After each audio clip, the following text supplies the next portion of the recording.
그게 좀 더 분명했단 말이죠. 예, 좀 더 분명하고 좀 더 확실해 보였겠죠. 아마 거사님께서 첫째 시간 기초 수행 법문 하면서 수행을 잘 했던 것 같아요.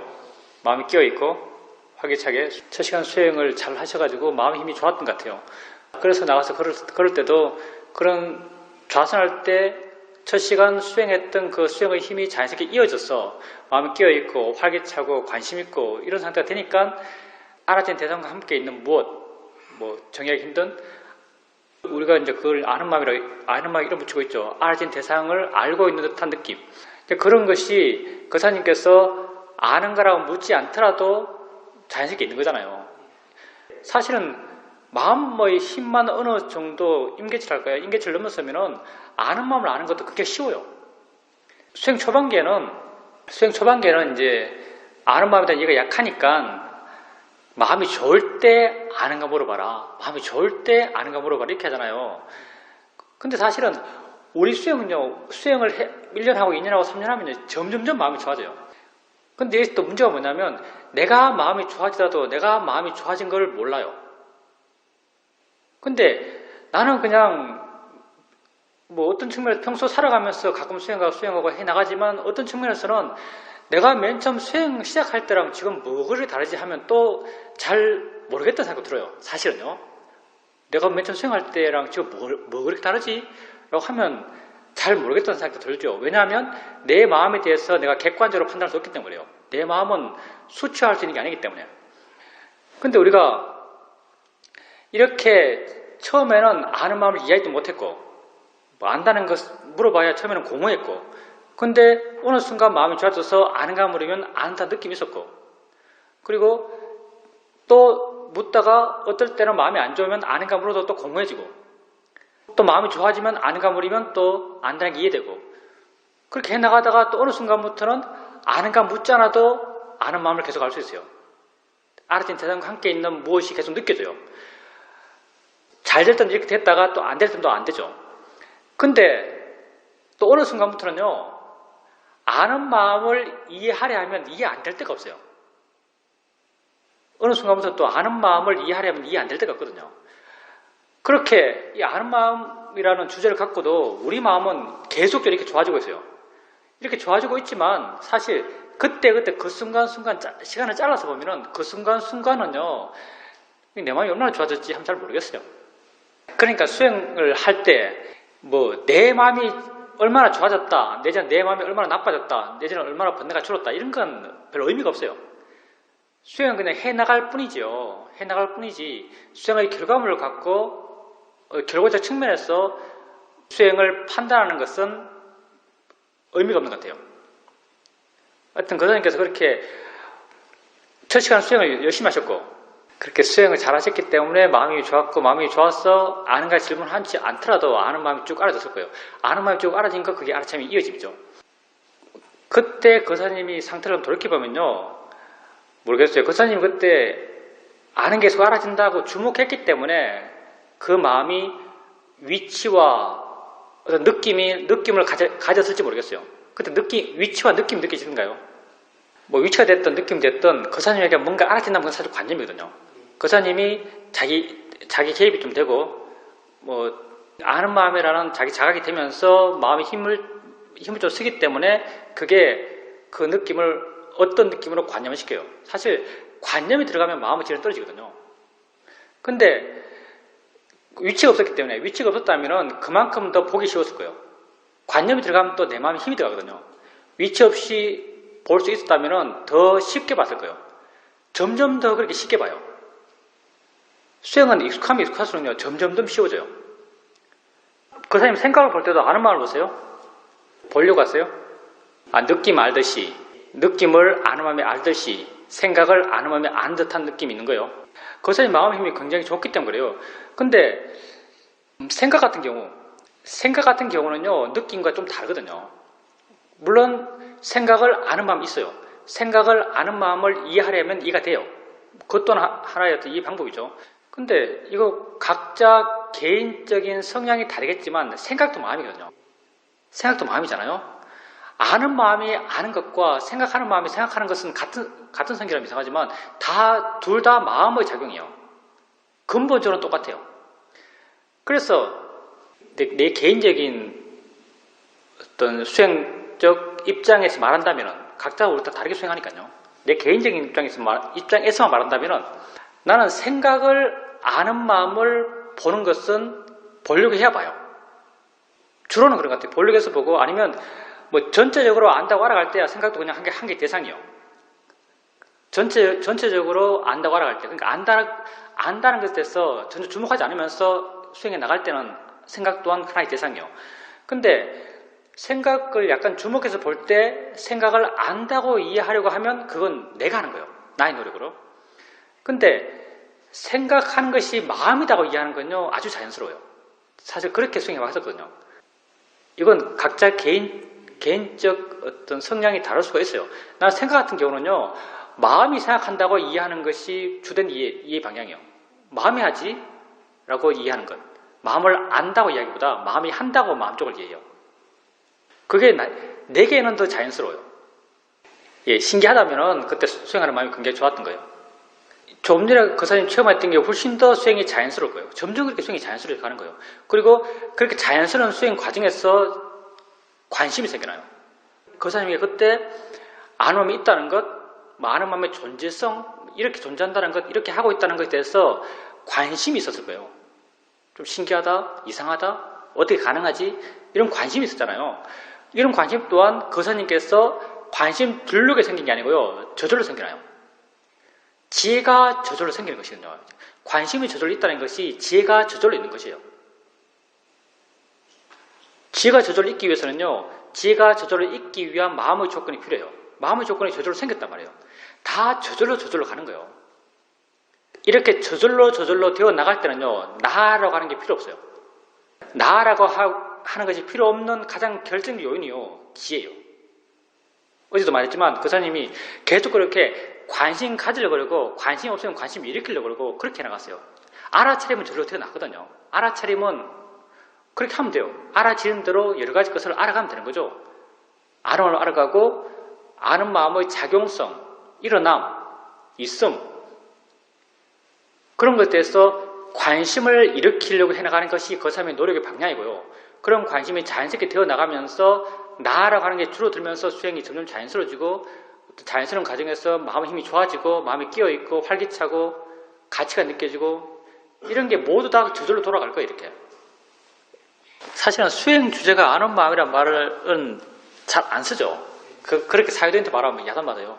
우리 사유도한테 우리가 하는 수행이 10년차입니다 하면 10년차입니다 하면 사유도 막 뭐라 그래요. 우린 10년 차한다. 우린 4년 차한다. 사실은 뭐 10년 차만 할 수는 없죠. 느낌도 아니까. 수행 초반기엔 다 느낌하려고 하잖아요. 그러니 10년 차만 할 수는 없어요. 그래서 사유도 말 4년 차가 더 정확한 표현이지만 우린 그래도 나중 되면 마음을 주되게 반화가니까 이제 10년 차라고 시험인 수행의 특징적 측면을 꼬집어서 말할 때는 10년 차라고 말하는 게 더 정확하죠. 마찬가지로 우리의 수행 대상은 아는 마음이다. 이러면 사유도는 덤등이 욕먹어요. 알아지는 모든 게 수행의 대상이야. 그런데 이제 우리 수행의 점차상 아는 마음을 주된 대상 삼아서 수행해요. 아는 마음 이상의 수행 대상이 없기 때문에 그래요. 아는 마음이 정말 좋은 수행 대상이거든요. 아무 색깔이 없기 때문에 그래요. 그리고 아무 관념이 조금도 없어요. 물론 조금도 없는 게 아니죠. 약간 있는데 이 약간 있는 관념은 별로 대수롭잖아요. 아는 마음이 어디 있는 듯이 느껴지면 그게 관념이에요. 아는 마음이 느낌처럼 느껴지면 그게 관념이에요. 뭔가 알아지면 사실 다 관념이거든요. 근데 아는 마음의 위치, 아는 마음의 느낌은요 그렇게 대수롭잖아요. 그렇게 심각한 문제를 일으키지 않거든요. 내 마음의 애씀을 통해서 나타나는데 애씀이 점점 줄어들면서 그런 위치, 그런 느낌 또한 나중에 사라져요. 작용과 이해만 존재하죠. 하여튼 그렇게 아는 마음이 그렇게 쉽게 이해되면요 계속 그렇게 해나갔어요. 그걸 알아가면 돼요. 점점 위치가 줄어들고 내가 분명히 만들었던 느낌이 줄어들면서 나의 개입, 나의 노력은 나의 개입, 나의 노력 그리고 내가 어떻게 하려고 하는 것 이런 마음들도 계속 줄어들어요. 이게 내가 줄어들고 가는 길이죠. 내가 줄어들면서 그 반대급부로 모든 게 저절로 일어나요. 저절로 일어나가는 것 이게 법이 스스로 작용해 나가는 거예요. 사회도께서 나는 오리의 균형이 맞다라고 이렇게 말하지만 사회도는 그게 법이 수행한다 이렇게 말하거든요. 다양하게 표현해요. 법이 수행한다 내지는 뭐 대상과 아는 마음만 있다 이렇게 표현해요. 그 가운데 하나가 법이 수행한다 이런 말이에요. 법이 수행하는 상태가 어떤 상태냐면요. 내가 없는 상태예요. 그렇게 내가 점점 줄어들면서 모든 것이 저절로 일어나는 거죠. 알아차림과 고요함과 지혜와 신심과 노력들이요. 서로서로의 원인과 결과를 따라서 저절로 일어나 갇히는 거예요. 이렇게 법의 수행에 나갈 때 가장 결정적 어떤 마음의 힘이 바로 지혜예요. 지혜가 이걸 다 이끌어가는 거예요, 사실은. 관심 저절로 일어나니까. 관심이 저절로 일어나니까 관심이 있으면 당연히 마음은 거기 가 있잖아요. 마음이 그 대상에 가 있는 것 이게 알아차림이죠. 관심이 있고 알아차림이 있고 알아차림이 있으니까 고요함이 있고 고요함이 있으니까 지혜가 있고 지혜가 있으니까 진심, 노력이 다 이렇게 함께 굴러가는 거죠. 이게 법이 수행하는 상태죠. 나는 오력의 균형이 맞다고 말하고 오력이 서로서로 굴러가는 거예요. 균형이 맞기 때문에. 오력의 균형, 법이 수행한다 이 같은 말이죠. 다. 그렇게 점점 법이 수행하는 수행이 되어가는 거죠. 그리고 고사님께서 자기 수행에서 뭔가 기대를 한다면요. 관심이 있는가 없는가가 기대거리예요. 사실. 관심이 있는가. 관심 있는가가 지혜 있는가인데요. 나는 내 수행을 해나가면서 내 수행 상태가 좋은가 좋지 않은가를 판단하는 기준은 딱 하나밖에 없어요. 마음에 관심이 있는가 관심이 없는가. 내가 보고 있는 것에 대한 관심. 아는 마음이라면 아는 마음에 대한 관심. 알아지는 것에 대한 관심은 대상에 대한 관심이죠. 이것도 법에 대한 관심이에요. 알아지는 것에 대한 관심이 되었던 아는 마음에 대한 관심이 되었던 이런 관심이 있으면 수행을 잘하고 있는 거예요. 관심이 있기 위해서는요. 이건 해석적 측면이지만 관심이 있기 위해서는요. 관심이고 지혜니까 지혜가 있기 위해서는 지혜가 있을 수 있는 마음의 조건이 이미 형성되어 있어요. 수행을 잘하고 있기 때문에 관심이 생기는 거죠. 지혜가 있기 위해서 이미 마음의 조건이 좋다 이런 거 별로 생각도 안 하지만 관심이 있으면 수행을 잘하고 있다, 수행 상태가 좋다라고 느껴요. 관심이 있으면. 우리가 수행을 해나가는 건요. 끊임없이 관심을 가지려고 하는 거예요. 정말 결론은 관심 하나밖에 없어요. 관심. 물론 관심은 지혜지만. 우리가 대상이야 하는 것도 자연의 이치라고 하는 것도 자연의 이치라는 것에 관심을 갖기 위해서요. 소리가 자연의 이치라는 것에 관심을 일으키려고 해요. 소리가 자연의 이치라고 이해해 나가려고 하는 것, 소리가 자연의 이치라는 점에 대한 관심을 일으키는 것은 사실 똑같거든요. 관심을 일으키려고 그러고 이해하려고 그러고 관심을 일으킨다, 이해하려 한다는 건 다 똑같은 말이에요. 관심을 일으키려고 그러고 이해하려고 그러고 어떤 지혜적 측면의 길을 가세요. 다른 수행적 조건들은요, 이미 상당히 잘 갖춰져 있거든요. 알아차림과 알아차림 이어짐과 알아차림 힘들은 이미 좋아요. 관심을 가지려고 그러고 이해하려고 그러고 이해하면 마음이 저절로 관심이 있고 관심이 있으니까 뒷 마음들을 다 끌고 와 이 관심이. 예, 우리 명상합니다. 명상하니까 이름이 거창해 보이는데 별것 아니에요. 명상. 뭐 마음을 닦아간다 이렇게 표현할 수도 있을 거고 좋은 마음을 길러간다 이렇게 표현할 수도 있을 거고 이제 우리는 쓰고 싶은 말이 바른 삶을 살아간다 이렇게 표현하고 싶어요. 바른 삶을 살아간다. 붓다가 명상을 가르쳤어요. 붓다가 왜 명상을 가르쳤는가? 고통받기 때문에. 부처님 출가하시잖아요. 출가하시는데 부처님 출가의 계기가 사문유관이에요. 동서남북 네 대물 나가보죠. 젊은 29살 때. 부문 나가니까 병든 사람, 소문 나가니까 늙은 사람, 동문 나가니까 죽은 사람, 남문 나가니까 수행자를 보죠. 사문유관 하면서 부처님이 생각하시죠. 와, 삶에 문제가 많구나. 이때 부처님이 두 가지 생각을 할 수 있겠죠. 하나는 와, 중생의 삶에 문제가 있구나. 중생이 이렇게 고통받고 있구나. 중생의 고통의 문제를 해결하겠구나. 라고 생각할 수 있겠어요. 하나의 문제, 하나의 가능성이요. 또 하나의 가능성은 저 늙은 사람처럼 나도 늙겠구나. 저 병든 사람처럼 나도 병들겠구나. 저 죽은 사람처럼 나도 죽겠구나. 내 삶에 문제가 많네? 이렇게 내 삶에 문제가 많은데 내가 어떻게 이렇게 성에서 그냥 즐기면서 살겠느냐. 내 삶의 문제를 해결해야 되지 않을까? 이렇게 문제 갖고 어떻게 살 것인가? 라고 생각할 수 있을 거예요. 이 두 가지 가능성이 있겠죠. 부처님 생각에 부처님이 둘 중에 뭘 생각했을 것 같아요? 중생이 문제가 많다? 아니면 내가 문제가 많다? 당연히 붓다는 내가 문제가 많다고 생각했겠죠. 내가 문제가 많다. 이게 우리가 불교 수행을 왜 하는가의 시사점을 주는 거예요. 붓다도 당연히 한번 생각해보세요. 늙은 사람 보고 죽은 사람 보고 병든 사람 보면서 부처님 당연히 나도 늙고 나도 죽고 나도 병들겠네. 나도 병드네. 내 삶에 문제가 많네. 내 삶에 문제가 이렇게 많은데 어떻게 내가 이렇게 문제를 해결하지 않을 수 있을까라고 생각하시는 거죠. 불교의 문제는요, 나로부터 시작하는 거예요. 내 문제부터 시작하는 거예요. 내가 괴로워요. 부처님이 출가하신 건요, 이런 자신의 괴로움의 문제를 해결하기 위해 출가하는 거예요.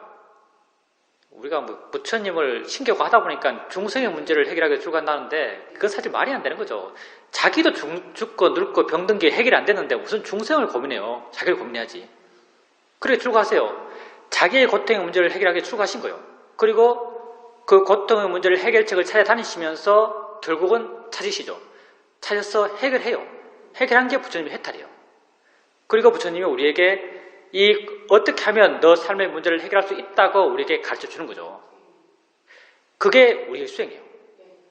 수행을 하는 목적은요, 오직 하나의 이유 때문에 해요. 고통을 줄이기 위해서 하는 거예요. 수행은 고통을 줄이기 위해서요. 그러면 보살님께서 뭐 때문에 고통받을까요? 우리가 뭐 때문에 고통받을까요? 예, 자기 생각 때문에. 뭐 때문에 고통받는가 하면은 뭐 할 말이 많죠. 자기 생각 때문에, 무슨 내 견해 때문에, 무슨 뭐 선입견 때문에, 마음이 나빴어.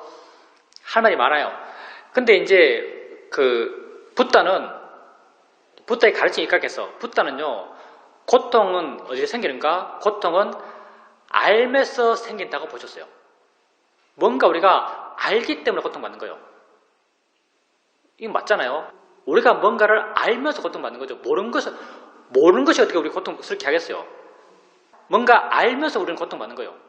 뭔가 알면서 고통받는데 이 알면서 일어나는 고통의 문제에 있어서 우리는 문제를 그릇되게 보고 있다고 붓다는 보셨죠. 세상을 살아가는 보통 사람들은 알면서 살아가고 있는데, 우리 삶이라는 게 알미잖아요. 알면서 살아가고 있는데 이 알면서 우리는 그릇된 것을 그릇되게 보고 있다고 보셨어요. 그릇된 것을 그릇되게 보고 있는 거예요. 그걸 붓다께서는 바른 것을 바르게 보도록 가르친 거죠. 이게 우리 수행이죠. 바른 것을 바르게 보게 가르친 거예요. 그럼 바른 건 뭘까요? 바른 것을 우선 보살님께서 우리가 알을 통해 고통받는다는 게 있어서 명확히 이해가 있었죠. 우리는 우리에게 알아지는 것 때문에 고통받아요. 다르게 표현하면 우리는 우리에게 알아지지 않는 것 때문에 고통받을 수가 없어요. 그러면 보살님은 많은 어떤 부인들한테, 남편이 있는 분들한테 당신 무엇 때문에 가장 고통스럽습니까? 라고 물으면 많은 사람들이요, 난 남편 때문에 가장 고통스럽다 이렇게 말해요. 나는 남편 때문에 가장 고통받는다 이렇게 말을 하거든요. 많은 사람들이. 근데 만약에 여기 앉은 어떤 보살님이, 가정이요, 어떤 보살님이 정말 자기가 앉아서 좌선을 하는데도 남편 생각하면서, 남편 미워하면서 마음이 괴로울 때 나는 남편 때문에 고통받는다라고 스스로 생각해요. 그리고 남편 때문에 고통받으면 그 사람은, 우리 인간이라는 것은 기본적으로 고통스러우면 고통이 사라지는 방향으로, 없어지는 방향으로 애를 써요. 그 사람이 그렇게 고통을 해결하는 방식이 뭐냐면, 집에 돌아가면 남편 어떻게 해야지, 뭐 집에 가서 뭐 남편한테 무슨 말을 해줘야지, 뭐 어떤 벌을 줘야지, 이런 생각하는 거죠. 그 사람이 생각하기를 자신은 남편 때문에 고통받는다고 생각하는 거죠. 그렇기 때문에 남편을 어떻게 바꾸려고 그래요. 이게 보통 사람들의 고통의 문제를 해결하는 방식이죠. 이게 붓다는 이걸 틀렸다라고 말하는 거죠. 붓다는 너의 고통은 거기에 있지 않다라고 말해요. 너의 고통은 네가 지금 현재 아는 것에서 너의 고통의 원인이 있다고 보죠. 붓다는. 그래서 붓다는 그 보살의 케이스에서 그 사람은 남편 때문에 고통받는 것이 아니라 남편에 대한 생각 때문에 고통받는다고 말해요. 남편 때문에 고통받는 것이 아니고 남편에 대한 생각 때문에 고통받아요. 그 사람이 해결해야 되는 것은 남편을 해결해야 되는 것이 아니고요. 그 사람이 해결해야 되는 것은 남편에 대한 생각을 해결해야죠. 남편에 대한 생각, 이게 지금 현재 내게 진짜 있는 거예요. 이걸 불교에서는 법이라고 그래요. 지금 내게 진짜 있는 것, 이걸 법이라고 그러죠. 우리가 우리의 고통의 문제를 해결하기 위해서 다루어 가야 할 것은 법이다라고 붓다는 말하고 있고요. 법이라는 것이 곧 지금 현재 내게 있는 것, 내게 진짜 알아지는 것, 이걸 붓다는 법이라고 말씀하셨죠. 우리가 진짜 해결해야 될 것은 법이지 관념이 아니다고 말하죠. 법이라는 것은 지금 내게 진짜 있는 거예요. 지금 내게 진짜 있는 것은 현재 나의 암들이죠. 따라서 우리가 수행해 나간다는 것도 내 관념으로부터 받는 고통 문제를 해결하기 위해서 우리가 해 나가는 수행의 방향 또한 지금 내게 있는 것을 알아가는 거예요. 우리가 왜, 이게 테크닉적인 문제가 아니고요. 왜 내가 느낌 알고 소리 좀 소리 알고 생각 좀 생각 알아가는가? 그런 내게 알아지는 것을 이해하기 위해서 느낌 알고 생각 알고 소리 알아가는 거예요. 그럼 우리가 느낌 알고 소리 알고 생각 알아가면서 도대체 뭘 이해해 가고자 하는가? 내가 고통받아왔던 것들이 아무 의미가 없다는 걸 알기 위해서요. 생각을 알아가면서 생각을 알아가다 보면요. 어느 순간 내 마음에 이해가 생겨나요. 남편 생각이나 아이 생각이나 고양이 생각이나 꽃 생각이나 다 똑같은 거라고.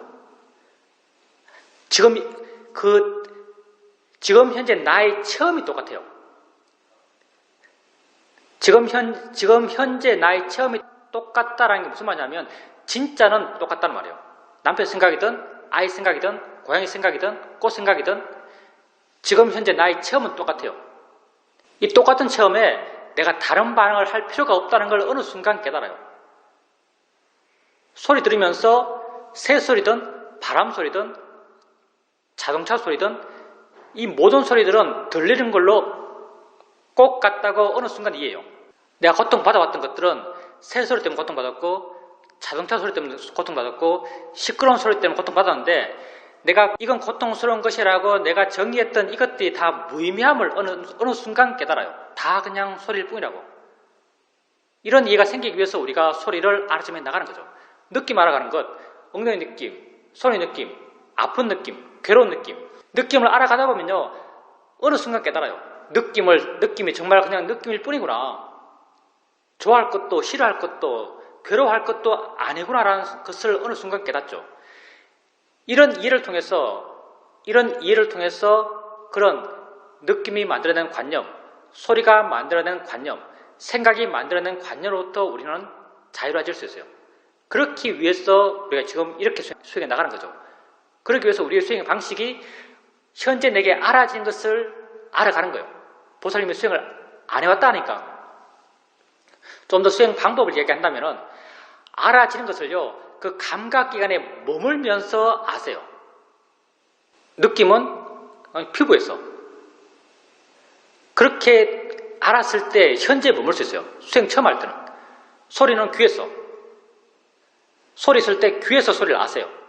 그럼 현재에 몰면서 소리를 알아요. 봄은 눈에 머물고. 생각 같은 경우는 지금 쉽지 않겠죠. 생각 같은 경우는 그냥 지금 있다고 아세요. 그렇게 알아가 보세요. 그리고 이렇게 알아갈 때 그걸요, 자세하게 보러 가지 마세요. 그냥 있다고 확인만 하세요. 있다고 확인만 하고, 또 다른 게 들어오면 다른 걸로 가서 있다고 확인하고, 다른 게 들어오면 다른 게 가서 있다고 확인하고, 가볍게 대상을 옮겨가면서 있다 해나가시면 돼요. 점점 마음이 깨어있고, 점점 마음이 밝아져요. 마음이 활기차지고, 마음이 좋아지는 거죠. 마음이 좋아지기 위해서 수행하는 거죠. 이렇게 가볍게 알아가고 대상을 바꾸고 가볍게 알아가고 대상을 바꾸고 해나가는 거죠. 그리고 이렇게 가볍게 알아가고 대상을 바꾸고 갈 때요, 가장 기본적인 우리의 입장이 뭐냐면 내가 대상을 알려고 하지 않는다는 거예요. 알아지는 대상을 알아가는 거예요. 대상이 알아져서 아는 거예요. 보살님이 지금 내 말 안 들려도 소리 들리잖아요. 이렇게 보살님에게 알아지는 걸 아는 거예요. 보살님 지금 소리 느낌 안 느낄래 해도 소리 느낌 느껴져요.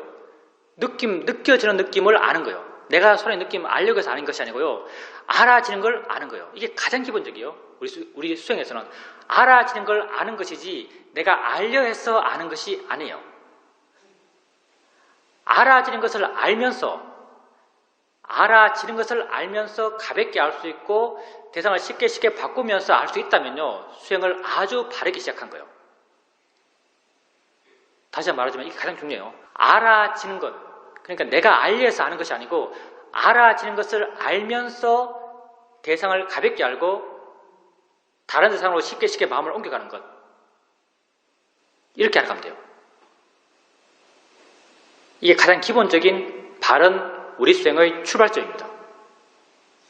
그럼 점점 마음이 가벼워지고 점점 마음이 끼어있고 점점 더 빨리 알아갈 수 있을 거예요. 그리고 점점 내가 하는 것이 아닌 저절로 되어가는 그런 알아차림이 되어갈 겁니다. 그러니까 그 기쁨이란 게 우리가 세상에서 흔히 말하는 즐거움이 아니고요. 세상에서 말하는 즐거움은 대부분이 욕심에 기반한 감각적 욕망에 대한 충족을 통한 기쁨이에요. 이런 게 아니고요. 우리가 말하는 기쁨은 신심이고요. 사실은 기쁨을 다른 말로 신심이라고 그래요. 그때 기쁨은 신심이에요. 신심은 내 마음이 좋았을 때 내 마음이 지혜가 있기 때문에요. 지혜가 있으면 자연스럽게 생겨나는 게 신심이에요. 그때 순간의 보람, 가치, 의미 뭐 이런 걸 뭉쳐서 우리가 기쁨이라고 말하는 거죠. 그냥 마음이 좋다, 그때 뭐라고 표현해야 되지? 그냥 좋다고 느끼는 거죠. 지혜가 있기 때문에 기쁜 거예요. 그러니까 은근한 기쁨의 상태가 유지되는 거죠. 은근한 기쁨의 상태. 지혜의 힘이 좋기 때문에 그래요. 지혜가 어느 정도까지는 어느 수준의 지혜는 항상 어느 정도 있기 때문에 그런 기쁨의 마음 또한 계속 있는 거예요. 보살님 마음이 그렇게 어느 정도까지는, 항상은 아니겠지만 어느 정도까지는 항상 보살님 안에 있다면은 알아차림이 있는 것이고요. 알아차림이 자연스럽게 이어지는 것이고, 보살님은 그때 수행에 대한 그런 개인적 노력은 거의 안 할 거예요. 그냥 마음만 내게 두고 있는 거죠. 마음만 내게 두고 있을 때 보살님에게 뭔가 알아지는 듯한 느낌은 있겠죠. 그걸 우리는 아는 마음이라고 부르기도 하지만 사실 그때는 이제 아는 마음이라는 것도 별로 의미가 없어요. 뭔가 있어요. 뭔가 뭘 하고 있어요. 어제 내가 표현했듯이 뭔가 뭘 하고 있어요. 어디에 어떤 느낌을 알아져요 혹시? 그냥 있어요. 그냥 뭐가 뭘 하고 있는지 느껴요. 사실 그걸 마음이 이해하고 있는 거죠. 그건 순전히 이해하는 것이거든요. 보이는 것도 아니고 느끼지는 것도 아니에요. 그냥 순전히 그냥 이해하고 있는 거죠. 당연히 그런 이해가 있으니까 그 이해를 조건으로 해서 뒷마음도 일어나요. 가치, 보람, 의미를 느끼는 마음. 우리가 흔히 쉽게 규정지으면 마음이 좋다, 기쁘다 하는 마음이 생겨나는 거죠. 그렇게 살아가는 거죠. 딴 삶의 방식이 있겠어요. 그렇게 살아가는 거예요. 좀 열심히 해야 될 것 같아요. 열심히 할 필요 없어요. 마음이 저절로 해나가면 돼요. 마음이 하고 있으면 마음지가 스스로 하고 있을 때는요, 내가 할 건 없어요. 그냥 그렇게 내버려둬요. 근데 가끔 또 나의 노력이 약하기 때문에 가끔 어느 상황이 부딪혀서는 마음이 쉽게 나가는 것도 사실 쉽게 나가요. 내가 막 경계하고 수행하려고 그러고 애쓰고 할 때는요, 가면 잡아오고 하는데 내가 수행적 노력을 거의 안 하기 때문에 나갈 때는 대상에 대한 가치는 여전히 갖고 있기 때문에 강한 대상을 만났을 때 또 쉽게 나갈 수 있어요. 이렇게 쉽게 나갔을 때는 노력하는 마음도 좀 필요합니다. 마음을 내 안에 두려고 그래야 돼요. 내 밖으로 마음이 나가더라도 그 나간 걸 다시 가져오는 것도 쉬워요. 하려고 하면 쉽게 돼요. 이제 나라고 하는 것이 없다고 하는 것 또한 뭐라 그럴까요? 보살님이 판단이고요. 보살님이 내 상태가 이렇다고 아는 순간 내가 있어요. 사실은 소리만 있다고 보살님이 그때 생각했다면요, 그건 내가 있는 거예요. 정말 내가 없으면 흘러가만히 있어요. 흘러가만히 있지, 흘러간다고 확인하면 그건 확인하는 게 나아요. 흘러가만히 있죠. 진행만 있어요. 그랬다라고 아는 순간 내가 있는 거예요. 그래서 그런 상태를 사유단 이를 말하죠. 대상과 아는 마음은 있다고 말하잖아요. 대상과 아는 마음은 있다고 말하는 게 뭐냐면 대상과 아는 마음만 있지 그걸 뒤에서 판단하고 이렇다고 확인하는 마음은 없단 말이에요. 그걸 갖고 사유도는 대상과 아는 마음만 있다고 이렇게 표현했을 거예요. 그냥 흘러가만 있는 거예요. 그러니까 흘러가만 있는 것, 법이 수행하는 것, 그리고 무슨 오력의 균형이 맞는 것, 이게 다 같은 말이에요. 그런 방향으로 해나가면 점점 그렇게 대상과 아는 마음만 있는 상태가 되어나가요. 내가 주로 들어가니까. 내가 수행에 개입하지 않으니까. 예, 그렇게 해나가다 보면 점점 알아지는 것으로부터 마음은 자유로워질 겁니다. 그건 보살님께서요, 직장에서 일하면서 수행할 수 있기 위해서는요, 보살님이 이제 노력해 나갈 방향이요, 보살님이 노력을 배가했어. 지금 아는가 묻는 게 그거잖아요. 노력을 배가해서 직장에서도 수행할 수 있는 상태가 되어야지 하는 방향은 아닌 것 같고요. 노력을 줄여가는 것이 바른 방향 같아요. 노력을 줄여가면서 수행해 나갈 수 있었을 때 직장에서도 수행할 수 있을 거예요. 직장에서 만약에 노력해 나간다면요, 노력하는 마음도 의지를 갖는 마음이에요. 직장에서도 수많은 마음의 의지들이 일어나요. 화도 일어날 것이고, 조급함도 일어날 것이고, 남을 신경 쓰는 마음도 일어날 것이고, 이런 의지들이 일어나죠. 서로 의지가 부딪혀요. 그렇게 해서 이게 서로 마음의 어떤 에너지들이기 때문에 아마 직장에서 이런 것 때문에 수행이 안 될 거예요. 보살님이 직장에 수행하기 위해서는요, 수행할 수 있기 위해서는 이런 직장에서 일어나는 마음의 에너지에 대해서 물러나서 수용할 수 있어야 될 거예요. 물러나서 수용할 수 있을 때 이게 가능할 거예요. 직장에서 수행하는 것. 물러나서 지켜보는 것은 우리가 처음 수행하면서부터 시작한 거예요. 보살님이 제일 잘하는 거예요. 물러나서 지켜보는 거예요. 집에서도 사실 에너지가 일어나죠. 집에서도 일어날 때 집은 그래도 보살님에게는 직장보다는 수행하기 좋은 곳이니까 집에서도 보살님이 해나가야 될 것은요, 노력하지 않으면 수행하는 것을 해나가셔야 돼요. 애가 뭐라 그러면 그냥 여유로운 마음으로 물러나서 지켜보면서 판단하고, 옆에서 누가 뭐 해도 그냥 보이는 걸로 물러나서 지켜보고, 이렇게 지켜봐 나갔을 때 집에서 보이는 것, 남편이 하는 것, 애가 하는 것, 집의 상황이 됐어요. 이건 저렇게 돼야 돼, 저건 저렇게 돼야 돼, 요건 요렇게 해야 돼. 그런 선입견을 갖고 마음이 반응하는 것이 아니고, 물러나서 지켜보면서 이건 이렇게 해야지라는 어떤 옳은 방향성을 갖고 할 건 하고 안 할 건 안 해요. 해야지라는 조급한 마음으로 해나가는 것이 아니고, 이렇게 되었을 때, 마음이 이렇게 여유가 있었을 때 집에서 수행할 수 있거든요. 이런 마음의 힘이 좋아져 가야 돼요. 이런 마음 힘이 좋아졌을 때 직장에서도 이렇게 해야 되고 저렇게 해야 되고 무슨 얼마 시간 내에 끝내야 되고 이런 사실이 있더라도 이런 사실에 대해서 마음이 조금씩 여유가 생겨져 나갈 거예요.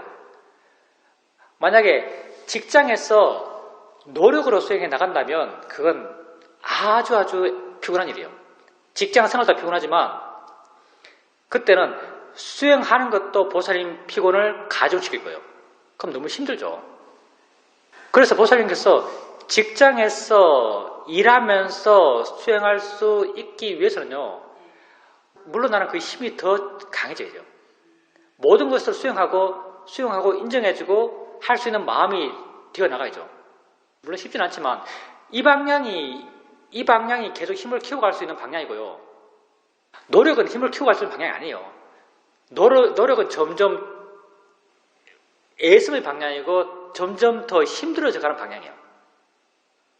이미 보살님에게 필요한 노력은요, 수행 초반기에 마음이 정말 둔해서 알아지지 않는 대상을 알아가려고 그러고 움직이지 않는 마음을 움직이려고 그러고 대상을 바꿔가려고 그러고 그렇게 해나가는 노력들, 바른 견해 없는 바른 견해를 일으키려고 그러고 그런 노력들로 충분해요. 수행적 노력은. 그런 노력은 이미 지났거든요. 그런 노력의 과정을 지나가지고 지금은 어느 정도 내가 큰 가치를 부여하지 않는 대상들에 대해서는 마음은 이미 많이 여유로워요. 그리고 내가 큰 가치를 부여하지 않는 대상들, 소리들, 느낌들에 대해서는 마음이 바른 견해를 갖고 자연스럽게 알아차림 이어지는 것은 능숙해요. 바른 견해도 자연스럽게 있고 알아차림 이어짐도 자연스럽게 있어요. 그러니까 수행적 노력은요, 수행적으로 애쓰면서 에너지를 일으키면서 수행해야 될 단계는 이미 지났죠. 보살님이 지금 해야 될 것은요, 이렇게 물러나서 자연스럽게 생겨난 바른 견해로 자연스럽게 알아침이 이어져 나갈 수 있는 이런 힘들을 키워나가는 거예요. 이런 힘들을 키워나가는 게 보살님이 해야 될 것이고, 이런 힘들이 커지면요, 그 범위가 무한대요. 점점 더 커져갈 수 있어요. 이 방향으로 해나가셔야죠. 보살님 스스로가 내 수행 상태가 이러니까 이런 방법을 한번 써보자라고 하면서 써나가는 것은요, 이 자체는 수행 방법론적으로 아주 좋아요. 내가 수행 방법을 고민하고 수행 방법을 고민해서 어떤 수행 방법을 해보자고 의지를 일으키고 그 의지대로 수행을 시도해보고 해나가는 아주 바르죠. 근데 이제 보살님이 그렇게 아는가랑 묻고 노력하면서 수행해 나가더라도요, 보살님이 수행을 바르게 한다면은, 집에서 수행을 바르게 한다면 아는가 물어가더라도 바른 수행의 방향은 나의 노력이 줄어드는 방향이에요. 나의 노력이 커져가는 방향이면요, 이건 수행이 틀렸어요. 보살님이 노력한다 하더라도 노력의 방향 자체가요, 노력이 줄어들어가는 노력의 방향이에요. 표현하자면. 그래서 바르게 노력한다면요, 점점 노력이 줄어들어가는 방향으로 변해갈 거예요. 그러면서 나중에 또 아는 거라고 어느 순간 안 묻게 돼요. 근데 생각해보니까요, 내가 금방 다시 생각해보니까 보살님이 지금 아는 거라고 노력하면서 사실 해나가잖아요. 노력해 나가지만 노력의 방향은 보살님의 노력이 줄어들어가는 방향으로 노력해요. 바르게 수행한다면. 보살님이 노력이 줄어들어가는 방향으로 노력해 나가서 어느 순간 아는 거라는 노력을 안 할 때가 있을 거예요. 근데 이제 처음 시작해서 아는 거라 물어가면서 노력하면서 노력이 줄어드는 방향으로 노력해 나가죠. 그리고 어느 순간이 됐어요. 어느 순간 돼서 더 이상 아는 거라 묻지 않아요. 근데 처음 시작할 때 아는 거라고 묻지 않았을 때랑 노력해서 다시 아는 거라고 묻지 않게 되었을 때랑요, 이 수준이 다를 거예요. 생각해보니까 이 수준이 달라진 것 같아요. 집에서 수행하면서, 모르겠습니다. 집에서 수행 안 해봤어. 집에서 가족들과 함께 살면서 수행하면서 마음이 자유롭고 깨어있고 활기차고 깨끗한 상태가 되기가 쉽지 않죠. 수행을 한다 하더라도 많은 경우 어중간한 마음의 상태? 그런 상태가 되지 않을까라고 추측해요. 그렇다면 그렇다면은 그렇게 노력하는 게 아주 좋죠. 노력하는 게. 질문하는 순간 마음은 확 깨어나요. 그리고 이해도 분명하고. 그렇게 노력해 나가서 노력 없는 상태가 되면 다시 어느 순간 노력 없는 상태로 돌아갈 거예요. 노력 없는 상태가 되면은 옛날과는 많이 다른 어떤 자유로운 상태에서 수행이 가능하지 않을까 생각해요. 그게 보살님께서 수행적 의지가 굉장히 강한 거예요. 사실 쇼맨 수행은 우리 사회도가 하는 말 있죠. 쇼맨 수행은 게으른 사람이 쇼맨 수행을 좋아한다. 이런 걸 사회도가 하죠. 정말 그래요. 우리 수행은 점점점 내가 줄어들어가고 점점 나의 노력이 줄어들어가고 나의 개입이 줄어들어가고 나의 개입이 줄고 노력이 줄는 게 사실은 어느 측면에서는 게으러지는 거예요. 수행적 게으름이죠. 그래서 이런 수행적 게으름을 우리가 이제 정당화시키는 것이 법이 수행한다, 뭐 저절로 된다 이런 말을 하는 거거든요. 이렇게 되어 나가다 보면요, 이렇게 쇼맨 수행의 진행에서 점점 내가 줄어들고 노력이 줄어들고 개입이 줄어들고 해나간 사람이 개입하는 걸 잘 못해요. 개입하는 걸 잘 못하는 거죠. 왜? 개입하는 게 노력이고 노력이 에너지고 에너지는 게 힘들거든요. 내 에너지를 일으키는 걸 잘 못해요. 에너지 줄여가는 것만 해왔기 때문에 수행의 과정, 전반적인 과정 자체가 에너지를 줄여가는 것을 해왔기 때문에요, 강력한 에너지를 일으키는 걸 잘 못해요. 일으키는 걸 마음이 하기 싫어하죠. 왜냐하면 힘드니까. 우리가 이제 에너지를 일으킨다면 기껏 일으키는 게 작용이지 정도, 대상이야 정도, 마음이 하는 거야 정도, 이 정도 일으키는 거죠. 보살님처럼 이미 아는 마음은 어느 정도 아는 것 같은데 아는가 묻고 계속 아는가로 생각해 주는 거잖아요. 아는가 생각해주고 해 나가는 그 정도까지 에너지를 일으키는 게 쉽지가 않죠. 에너지가 이미 자연스럽게 에너지를 줄어든 수행을 했던 사람, 에너지가 이미 줄어든 사람이 그 정도 에너지를 다시 일으키는 게 쉽지가 않죠. 마음 에너지 확 일으키는 걸 잘 안 한다고 표현하는 것은 약간 자기 변명이고요. 잘 못해요. 부딪히고 마음이 안 좋아지고 반응하잖아요. 반응하는데 내가 말하고 싶은 것은 보살님의 상태가 아주 바른 상태예요. 이제 쇼민 수행을 해 나가는 사람들, 쇼민적 일종의 매너리즘이죠. 쇼민적 매너리즘에 빠진 사람들, 그 매너리즘의 주제가요, 자연스러운 게 좋은 거야. 이게 매너리즘의 주제예요. 자연스러운 게 좋은 거야. 그런 사람들이 자연스럽게 수행하고 노력이 줄어들고 나의 개입이 줄어들고 이게 이런 매너리즘에 빠진 사람들은요, 어떤 문제가 생기는가? 시험일수행의 일종의 약점이야. 틀린 건 아니지만 약점이야. 거듭된 상태에서도 그걸 놓아둬요. 수행이 안 되고 마음이 반응하는데도 이건 일종의 매너리즘이죠. 그냥 거기에 대해서 대처하지 않는 경우가 적지 않아요. 다 그렇진 않지만. 왜냐하면 대처 안 하는 것에 너무 젖어 있어서 대처해야 될 때도 대처 안 하는 경우가 많죠. 시험인 수행의 매너리즘이에요, 그게 약점이고요.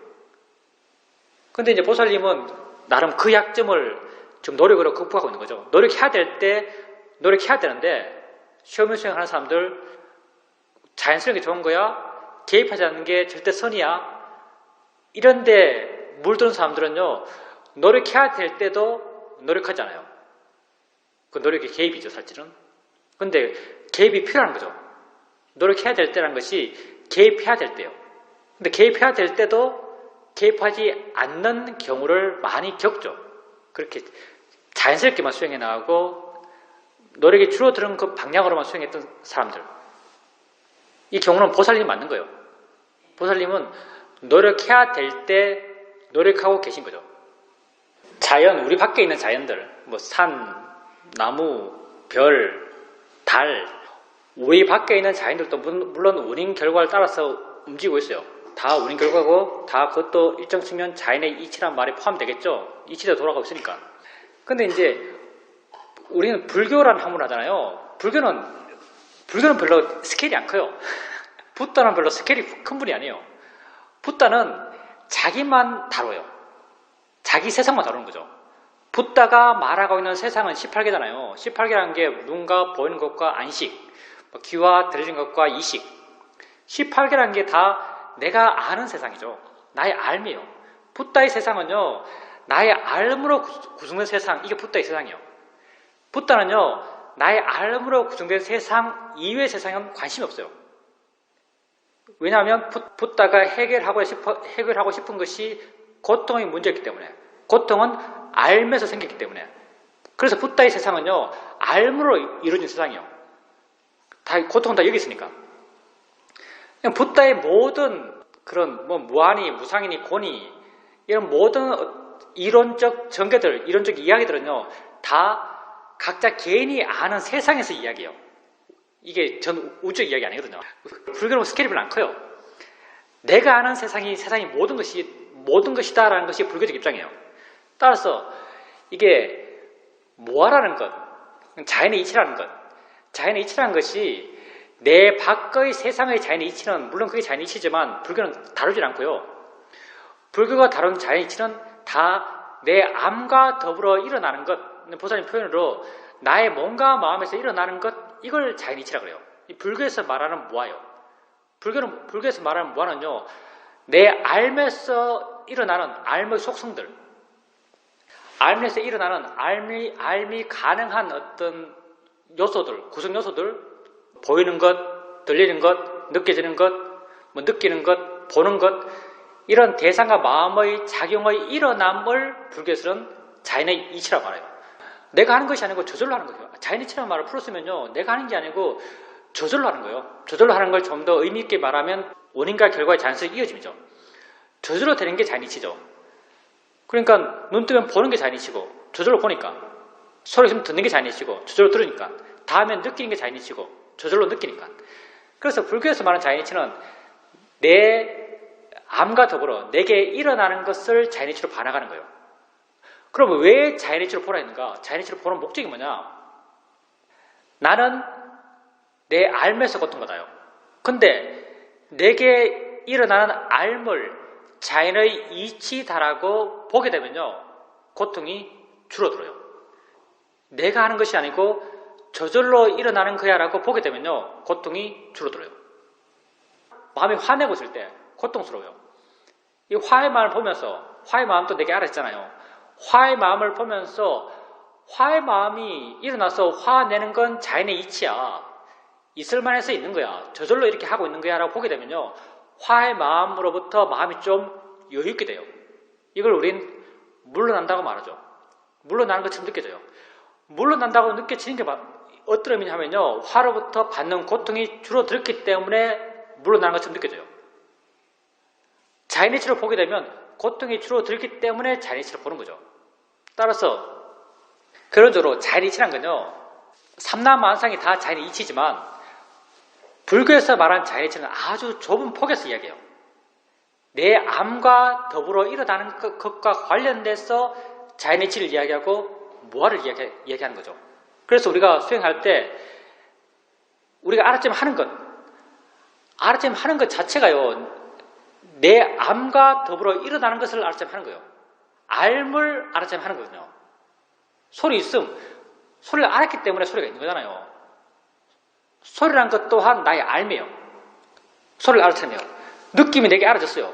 내 알미죠. 내 알물, 느낌이라는 내 알물 알아차림 하는 거죠. 생각이 있는 걸 어떻게 알아요? 생각을 알기 때문에 그렇죠. 이거 또한 내 알미죠. 내 알물 알아차림 하는 거예요. 내 알물 이렇게 알아차림해 나가는 거죠.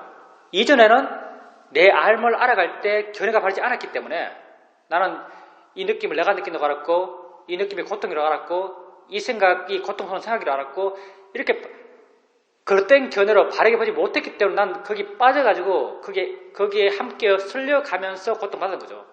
근데 이제는 이런 알물 바라보면서 이건 내가 하는 것이 아니고 지가 저절로 스스로 해나가는 거야? 그렇게 봐나가요. 자연의 이치라고 봐나가는 거죠. 느낌을 자연의 이치라고 보게 되면 느낌으로부터 마음도 물러나고 소리를 자연의 이치라고 반응하게 되면 소리로부터 마음도 물러나고 생각을 자연의 이치라고 반응하게 되면 생각으로부터 마음이 물러나요. 이렇게 물러남 이게 고통을 줄이는 거예요. 이렇게 고통을 줄이는 거죠. 불교의 모든 활동은요. 고통을 줄이기 위해서 하는 거예요. 고통은 내 알면 생겼고요. 불교에서 말하는 모든 이론은 이 알을 바탕으로 이야기되는 거예요. 우리 알아차림 또한 알아지는 걸 알아가는 거고요. 알아지는 것을 바르게 알을 통해서 알아지는 것으로부터 고통받았던 그 고통을 줄이고자 하는 것, 이게 우리의 수행적 노력이죠. 근데 보살님께서 사유하는 거 좋아요. 사유하시는데 내게 알아지는 것, 이 테두리를 지키셔야 돼요. 이게 불교적 사유예요. 내게 알아지는 세상에 대해서 사유하는 거예요. 보이는 게 어떻게 보이지? 이런 사유. 들리는 게 어떻게 들릴까? 이런 사유. 마음이 뭔데 들을까? 이런 사유. 생각이 뭐지? 이런 사유. 마음이 어떻게 생각하지? 이런 사유들은 아주 불교적인 사유예요. 내 몸이라고 표현하면 좀 너무 표현이 좀 안 맞는 것 같고요. 내 암 안에서, 내가 아는 세상 안에서만 말하고 있어요. 불교는 오직 요거밖에 이야기 안 해요. 내가 아는 세상 안에서 이야기만 다뤄요. 변화가 많은데 보살님이 말하는 변화라고 하는 것이 다 보살님 알의 변화예요. 보면서 저건 맑다고 보살님이 해석하는 것이고요. 보면서 저건 흐리다고 보살님이 해석하는 것이고, 저건 좋은 것이라고 해석하는 것이고, 나쁜 것이라고 해석하는 것이고, 은하도 광활하다라고 해석하는 것이고, 이건 은하야라고 이름 지은 것도 보살님이 하는 것이고요. 자연에 대해서 그 각각의 의미를 부여하는 것도 다 보살님 안에서 나오는 거예요. 예, 그렇게 하면 그 물러나고 넓을 수도 있겠어요. 물러난다는 게 좀 나에 대한 집착이 약할 수 있겠죠. 내가 아주 작고 왜소하고 짧은 시간 사는 존재가 되는 거죠. 예, 아무도 할 필요가 있을까? 예, 그렇게 생각하면은 세상에 대한 집착을 좀 놓을 수 있을 것 같아요. 그것도 하나의 바른 생각의 방향일 수도 있습니다. 고통을 줄인다면 바른 생각이거든요. 바른 생각의 방향일 수 있는데요. 그건 관념적인 이야기잖아요. 관념적인 이야기는 무슨 말이냐면 지금 눈앞에서 보살님에게 알아진 게 아니에요. 지금 눈앞에서 보살님에게 알아진 것이 아니고 뭐 우주가 얼마나 크다, 우주 속에서 태양계가 어느 부분에 요만큼 있다, 태양에서 지구가 요만하다, 지구 속에서 뭐 대한민국이 요만하다, 대한민국 속에서 밀양이 요만하다, 밀양에서 단마수 요만하다, 다 보살님 생각이에요. 대한민국도 안 보이고 지구도 안 보이고 태양계도 안 보이고 은하도 안 보여요. 다 보살님 생각 속에 있잖아요. 생각 속에서 사유에서 뭔가 감정을 만들어내요. 집착할 필요 없다 감정을 만들어내요. 만들어낼 수는 있어요. 근데 이게요, 문제의 본질을 해결하지 못해요. 집착 때문에 고통받는데 본질적으로 줄일 수가 없어요. 왜냐하면 지금은 마음의 조건이 이렇게 됐어. 지금은 상상력이 좋았어. 지금은 정말 이 큰 은하 속에서 내가 여기 있지라고 했을 때 정말 광활한 은하 속에서 아주 조그만 곳에 있는 나 자신에 대해서 어떤 느낌이 생겨나요. 그것이 나의 어떤 집착을 줄어든 집착이 내 고통을 줄여요. 근데 이런 감정은요, 항상 느낄 수가 없어요. 마음의 조건이 그렇게 되었을 때 느끼는 거죠. 근데 우리가 반항하는 고통을 줄이는, 보살님이 집착을 줄이기 위해서 이런 생각 한다면은 집착을 줄이는 이유가 집착 줄어들면 고통이 줄어들기 때문이죠. 고통 줄어든다는 입장에서 이것도 하나의 방법인데요. 이 방법은 본질적으로 문제를 해결하는 게 안 돼요. 왜? 내게 지금 알아지는 것에 기초하지 않거든요. 마음속에 상상이 기초하고 있어요. 될 때도 있고 안 될 때도 있는 거죠. 근데 왜 우리는 수행을 해나가는가? 수행은 지금 알아지는 것을 알아가요. 지금 알아지는 게 기초하잖아요. 지금 알아지는 것에 기초하면서 지금 알아지는 것을 이해해나가요. 근데 이 알아지는 것은요, 항상 있어요. 언제나 있어요. 이해를 통해서 고통을 줄인다면, 이해가 힘이 좋아지고 이해가 항상 있다면 고통 줄어든 상태는 이미 줄어든 상태에서 계속 있어요. 고통 줄어듦이 본질적이에요. 알을 기반해서 고통을 줄이는, 이 고통 줄어들면요, 그 문제 해결이 본질적이에요. 알미 언제나 있기 때문에. 알미 내 눈앞에서 일어나기 때문에. 내 눈앞에서 보이는 것, 내 눈앞에서 느껴지는 것, 내 눈앞에서 들리는 것, 내 눈앞에서 생각되는 것을 갖고 문제를 해결해요. 근데 이 문제들은 끊임없이 일어나는 거죠. 봄이 일어나고, 드림이 나고, 느낌이 나고, 생각이 나고. 끊임없이 이해 나가요. 이런 이해는 점점 내재화되고 본질화되면서 우리 삶의 문제를 본질적으로 해결하고요. 이 지혜들은 점점 더 항상 있는 방향으로 커져나가요. 그리고 알미 항상 있기 때문에, 보여짐이 항상 있기 때문에 보여짐에 대한 이해도 항상 있어요. 어느 순간부터는. 들려짐이 항상 있기 때문에 들려짐에 대한 이해도 항상 있어요. 생각이 항상 있기 때문에 생각에 대한 이해도 항상 있어요. 마음의 조건에 그렇게 구애받잖아요. 지힘이 좋아져갑니다. 이 방향이 본질적이고 궁극적이기 때문에 붓다가 이 방향을 가르친 거예요. 사유적으로 우리의 마음을 좋게 하는 그런 시도들은 어마어마하게 많아요. 도덕책, 윤리책이 다 그거잖아요. 좋게 생각하라, 좋은 마음 가져라, 남 도와주는 게 의미 있다. 근데 그런 관념적 다른 삶의 방향의 제시가요, 우리를 본질적으로 바꿀 수가 없었어요. 지금 내게 알아지는 것이 나의 모든 것이요. 난 이걸로 살아가고요. 이 문제가 해결돼야 내 문제가 해결되는 거예요. 사실 이 문제가 해결된다는 것도 참 말이 좀 애매해요. 왜냐하면 난 알아가며 살아가는 거죠. 난 뭔가를 어떤 견해로 알아가며 살아가는 거죠. 수행은요, 뭔가를 어떤 견해로 알아갔던 내 삶을요, 내가 지금까지 알았던 뭔가가 아닌, 지금까지 나는 남편을 알았고, 나무를 알았고, 신음을 알았어요. 근데 이렇게 관념적으로 알아왔던, 내 알아왔던 것을요, 보여지는 것으로 알고, 들려지는 것으로 알고, 느껴지는 것으로 알아요. 그리고 이런 것들을 지금까지는 좋은 것, 나쁜 것, 두려워해야 될 것, 초조해야 될 것, 이런 견해로 봐와갔던 이런 삶을요, 대상으로, 자연의 이치로, 무상으로, 고로 이런 견해를 갖고 알아가요. 삶의 기본적인 살아가는 방식을 바꾸는 거죠, 수행은요. 살아가는 기본적인 패턴은 똑같아요. 뭔가를 어떤 견해로 알아가는 거예요. 수행을 하든 수행을 하지 않든 우리의 삶이란 것은요, 뭔가를 어떤 견해로 알아가는 삶을 살아요. 근데 아무 생각 없이 알아왔던 뭔가를요, 법으로서 알아가려 하고요. 보이는 걸로, 들리는 걸로, 느껴지는 걸로 알아가고요. 많이 가졌던 수많은 견해들, 두려움, 초조함, 좋은 것, 나쁜 것, 이런 견해 대신 자연의 이치로, 대상으로, 무상으로 고로 알아가려 하는 거죠.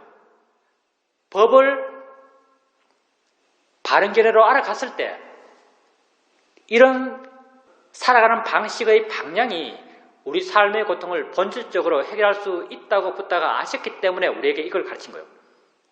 그래서 우리가 다루는 건요, 오직 우리가 다루는 건요, 알머의 테두리 안에 있는 것만 다뤄요. 알머의 테두리 밖에 있는 건요, 아니 관심이 없어요. 불교는. 뭐 알머의 테두리 밖에도 뭐가 있다 없다를 논쟁하지 않아요. 관심이 없어요. 현재 있는 게요, 현재 알매에 머무는 거예요. 현재란 것은 알 없이 현재가 없거든요. 보살님이 현재에 있다는 것은 현재 알아진 것에 마음이 머문단 말이에요. 그게 불교 수행이에요. 그렇게 점점 현재 알아진 것에 마음이 머무세요. 가볍게 그냥 있다고 하는 거죠. 있다고 알고 그 있다고 하는 것이 내게 특별하지 않은 것이다 하더라도 단순한 느낌, 단순한 소리, 그런 것에 대해서 있다 이렇게 알아가시면 돼요. 일상의 삶 속에서요, 일상의 삶 속에서 이렇게 있다고 알아가고 있다면요, 수행을 아주 바르게 하고 있어요. 그때 일상의 삶 속에서 알아차림이 이어지고 있다면요, 이런 알아차림은 틀릴 수가 없어요. 가볍고 활기찬 알아차림이요. 좌선할 때 알아차림은 틀릴 수가 있는데, 좌선할 때 알아차림은 뭐 집중할 수도 있고 빠질 수도 있고 이럴 수 있는데요, 일상의 삶에서의 알아차림은요, 틀릴 수가 없어요. 대상이 바뀌어갈 수밖에 없거든요, 일상의 삶에서는. 그렇게 일상의 삶에서 단순하게 의미가 있든 의미가 없든 알아지는 소리들, 알아지는 느낌에 대해서 있다고 알아가고, 또 대상이 바뀌어가고, 있다고 알아가고, 마음이 좋을 때는 여러 가지 한꺼번에 있다고 알아지기도 하고, 이렇게 알아가다 보면요, 마음이 점점 현재에 머물고, 현재에 머물게 되면 마음은 단순해져요. 그리고 현재에 머물게 되면 마음은 현재에 알아진 것에서 또 과정에 나가는 것, 좋다, 싫다, 가고 싶다, 내지는 뭐 걱정하는 마음들, 생각들, 이런 반응들이 현재에 주로 들어가요. 계속 현재에 머물다 보면. 알아차림 하는 순간요, 이미 알아지는 것으로부터 마음은 물러나 있어요. 어느 정도까지는. 점점 그런 어떤 삶의 태도들, 그냥 있는 걸 있는 그대로 받아들이는 삶의 태도가 되어 나가는 거죠. 근데 또, 이렇게 안다 하더라도요, 우리에게 가치 있는 게 있어요. 뭐, 가까운 가족들, 아이들, 뭐, 내 것, 내 차, 뭐, 내 직장 동료들, 가치가 없을 수 없죠, 이런 것들은. 가치가 있기 때문에 우리 마음은 어느 순간 반응하게 돼요. 반응하지 않아야 한다고 생각하지 마세요. 반응하는 게 자연히 있지요. 마음이 이미 정말 좋으면 반응하지 않을 수 있겠지만 우린 다 중생이고요.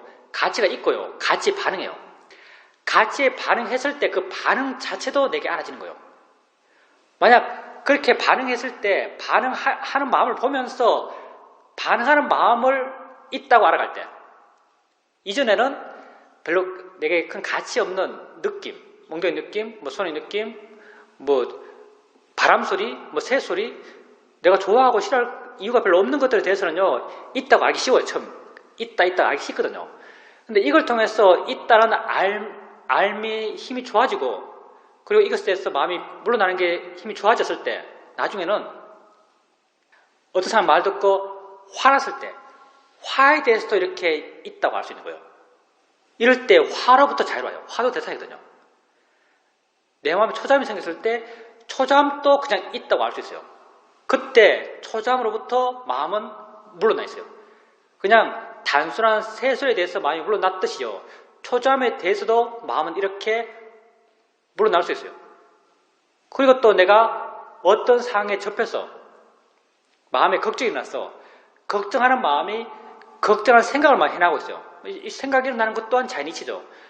걱정하는 마음이 걱정하는 생각을 해나갈 때, 이런 마음의 힘이 좋아졌을 때는 생각도 그냥 그때 있다고 알 수 있어요.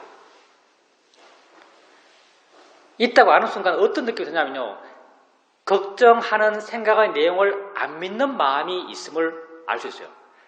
마음은 생각하고 있는데요, 그 생각의 내용을 안 믿어요. 생각에 내가 빠져서 그것대로 흘러가잖아요. 생각은 생각대로 가고 있고 난 그냥 보고 있어요. 내가 그 생각의 내용을 안 믿는다고 알 수 있어요.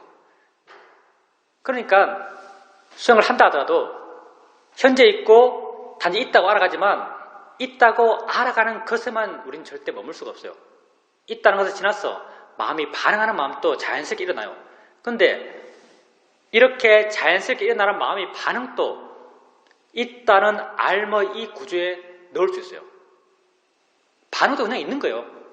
그럴 때 반응으로부터도 우리는 자유로울 수 있어요. 그것도 대상이거든요. 그것도 자연이치고.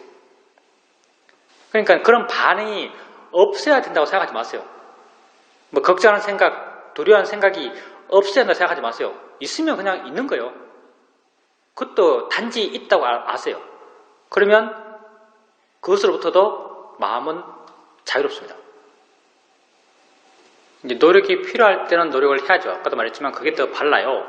근데 이제 보살님의 상태에서 수행은 각자 하는 수준이 다 다르니까 보살님의 상태에서 노력하는 방향은요, 지혜의 방향을 노력하세요. 지혜의 방향을 노력한다는 것은 아까도 그 사람이 얘기한 건 똑같은데 지혜의 방향을 노력한다는 것은요, 관심을 가지려고 하는 거예요. 이해하려고 하는 거예요. 그건 충분해요. 왜냐하면 보살님에게 그런 이해가 분명하지 않다면은 말로 표현하자면 뭐 자연이치다, 뭐 대상이다, 뭐 작용이다, 아는 마음이다 이런 것에 대한 이해가 분명하지 않다면은 뭐 알았으면 또 하려고 해야 되고 뭘 하려고 해야겠죠. 근데 보살님이 어느 정도까지는 작용에 대한 이해, 아는 마음에 대한 이해 이런 데 대한 이해는 어느 정도 있거든요. 있으면은 마음의 힘이 집에서 만약 마음의 힘이 떨어졌다면 이런 이해가 약해진 상태예요. 이런 이해가 약해졌을 때 이런 이해를 일으키려 하세요. 아는 마음을 알면서 마음이 어떻게 알지 하면 마음에 관심이 생겨요. 그러니까 이런 관심을 일으키려는 노력을 하세요. 노력을 한다면 이런 노력을 하죠. 애쓰는 노력들, 뭐 수행하려는 노력들 이런 것은 지금 현재 필요한 것 같지 않고요. 관심을 가지려는 노력. 뭐 아는 마음이 이해되지 않는다면 아는 거라는 질문도 할 수 있겠죠. 아는 거라는 질문도 안다는 것에 대해서 관심을 갖는 거예요. 아는 마음을 이해하는 것도 지혜거든요. 그것 또한 지혜를 일으키는 거예요. 노력이 물리적인 노력들, 아니면 외형적인 노력들, 뭐 시간적인 노력들 이게 아니고요.